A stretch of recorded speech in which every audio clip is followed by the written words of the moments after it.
Thank you, Amy. I want to extend gratitude to you as well for taking on what I think is the most challenging job in the Jewish community, the job of synagogue president. We're grateful to you for your leadership and for stepping up to support our congregation, so thank you. I want to echo also all of the gratitude that Amy shared for all the people who helped make these holidays happen, and offer one special word of gratitude to all of you here who've made an effort to be present on the high holidays. I'll talk about this more tomorrow, but our tradition says that a person can't really do the work of atonement, the work of the season by themselves. They need to do it in the context of community with the support and help of their friends. I feel grateful as I look at this room to see a community of people who I consider friends, and I'm so grateful for your support during this holiday season. So really, thank you all for being here today. I look forward to being with you over the 10 days to come. As my children often remind me, I've reached an age where my popular culture references have become politely dated.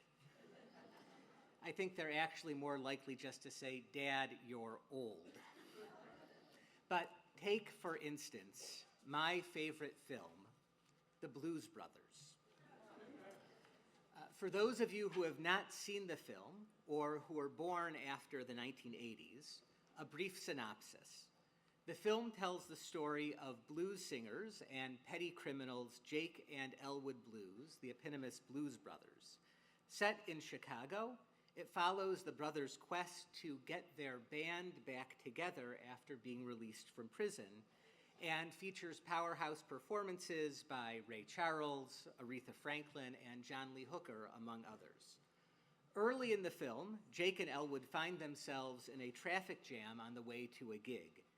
The delay, they discover, is caused by, does anyone remember? Nazis, neo-Nazis. A neo-Nazi protest prompting Jake to utter the iconic line, "I hate Illinois Nazis." The scene, you may recall, was inspired by real-life events. In 1976, Frank Collin, the leader of the National Socialist Party of America, sent letters to 30 communities in the greater Chicago area asking for permits for his group to stage a protest in which they would wear Nazi uniforms and carry pro-white banners. Skokie, a suburb on Chicago's north side, was the only community to respond. They offered a formal denial. Ironically, this denial proved fortuitous for the Nazis for two reasons. First, the written denial gave them the opportunity to fight in court. Second, Skokie was, and still is, a predominantly Jewish community. In 1976, it was home to more than 7,000 Holocaust survivors, making it a particularly distasteful place for such a protest. To Collin and to his Nazi friends, it was perfect. The event attracted national news because it posed a question central to our national identity. To what extent can the state, seeking to protect its citizens, limit free expression? The Skokie case pushed this debate to its limits.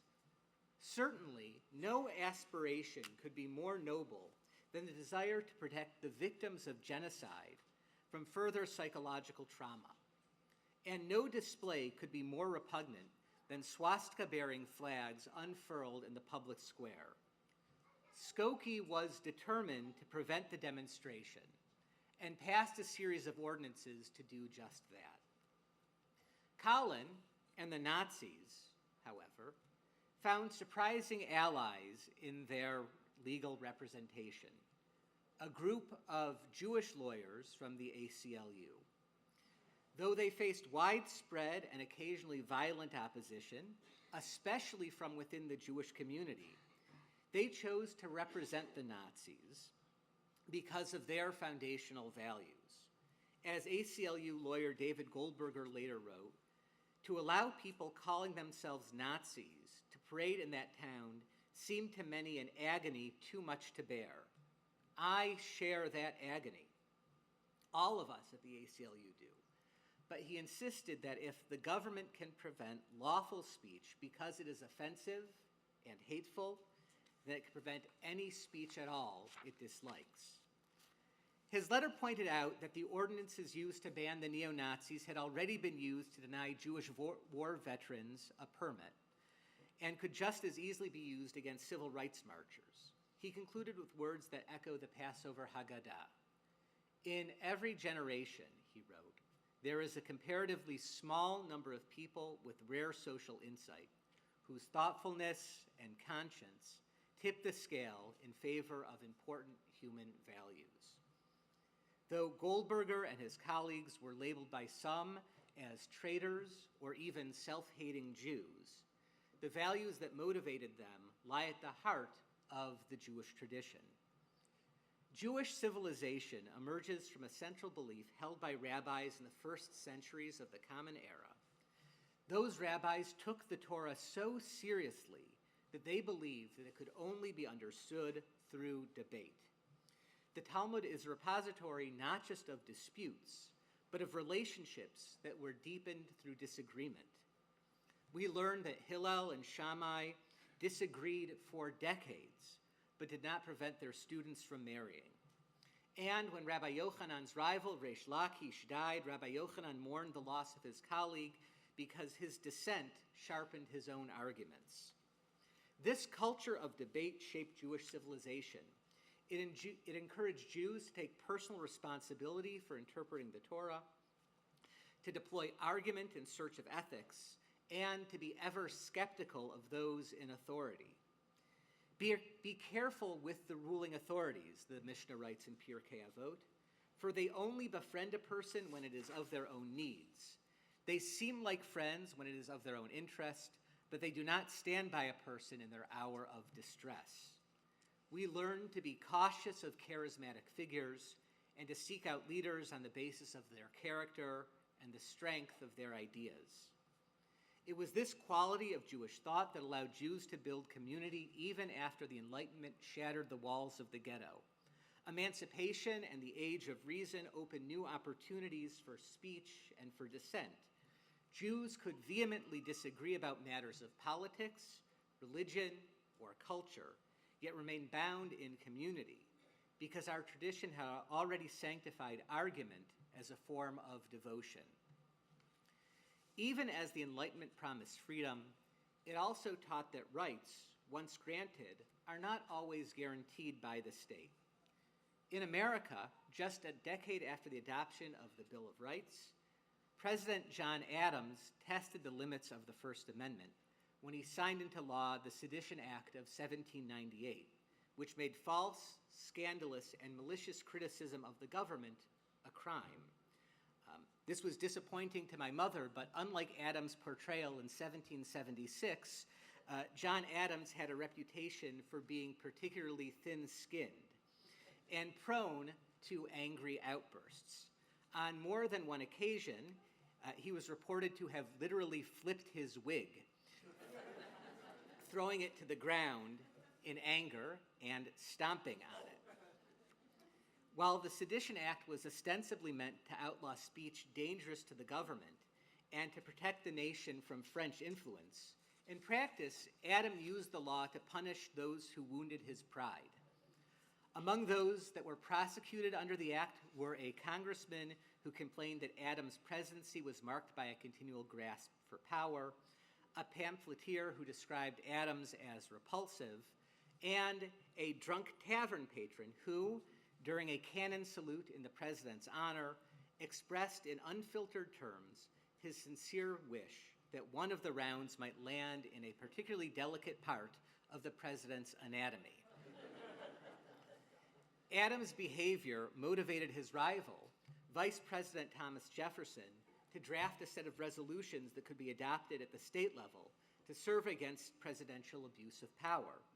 In the Kentucky resolutions, Jefferson warned, it would be a dangerous delusion if confidence in the men of our choice were allowed to silence our fears for the safety of our rights. That confidence is everywhere the parent of despotism. Free government is founded in jealousy, not in confidence. It is jealousy and not confidence which prescribes limited constitutions to bind down those whom we are obliged to trust with power. In questions of power, then, let no more be heard of the confidence in men, but bind them down from mischief by the chains of the Constitution. While Congress allowed the Sedition Act to expire in 1801, it was Jefferson's view that dissent and scrutiny of leaders are essential to liberty that ultimately shaped American democracy. Jews who had lived under cultures of repression and censorship embraced an American civic ideal that leaders must be open to criticism. This belief shaped one of the most interesting chapters in American Jewish history. In 1905, Rabbi Stephen Wise, a well-known advocate for justice and civil rights, entered the final stages of negotiation for the pulpit of Temple Emmanuel, one of the most prominent Reform congregations in New York City. Rabbi Wise had already given his notice to his synagogue in Portland when Lewis Marshall, a prominent lawyer and Jewish leader who served as the synagogue's de facto president, informed Wise that his desire to speak freely from the pulpit could not be accommodated by the congregation.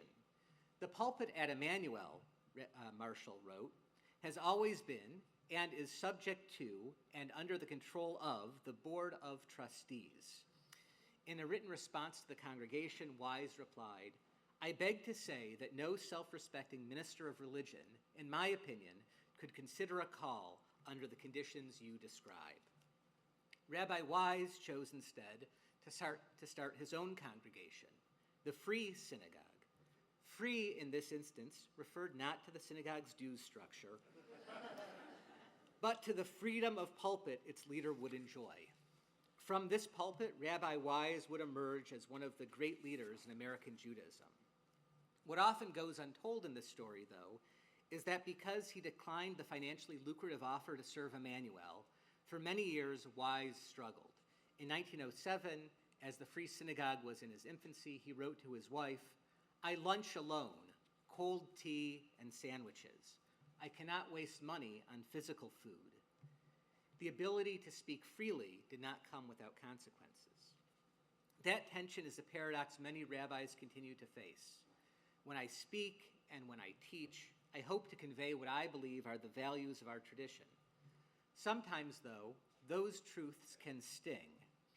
At a recent gathering of the Northern California Board of Rabbis, the unofficial topic was how to give a high holiday sermon without getting fired. Some of us, it seems, have our own John Adams in the pews. And yet, as Rabbi Wise reminded us, a rabbi does not preach for popularity, but out of responsibility. The words we choose may comfort or disturb, may heal or sting, but they must be offered in the spirit of truth. The task of the rabbi is to hold that tension, to balance personal conviction with the sensitivities of their community, while never surrendering the obligation to speak the truth as we understand it. Inherent in our understanding of free speech is the belief that while every person must bear the moral cost of their words, they should suffer no punishment, neither from the state nor from individuals for their beliefs. We live in a moment, though, when too many struggle to endure the weight of criticism or to tolerate beliefs they do not share. It goes against the values of our nation to respond to these ideas, no matter how distasteful we might find them, with violence.